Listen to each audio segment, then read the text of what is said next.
Parler du centre Pompidou. Non, non, j'ai pas confondu le centre Pompidou Paris et le centre Pompidou Metz, qui est son petit frère. Aujourd'hui, c'est à lui qu'on va s'intéresser. Bienvenue dans la série Design qui raconte, la série où on explore des lieux et des objets qui ne se contentent pas simplement d'être beaux. Le centre Pompidou-Metz, c'est un lieu emblématique de la ville, notamment parce qu'il a été conçu par deux pontes de l'architecture, à savoir Shigeru Ban, rien que ça, et Jean de Gastigne.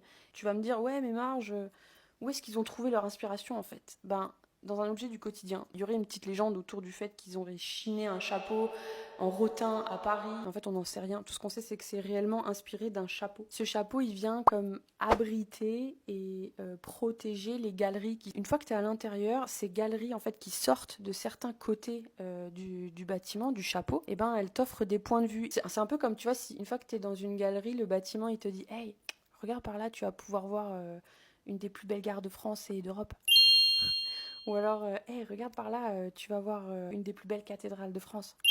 Je dis ça comme ça, tu vois.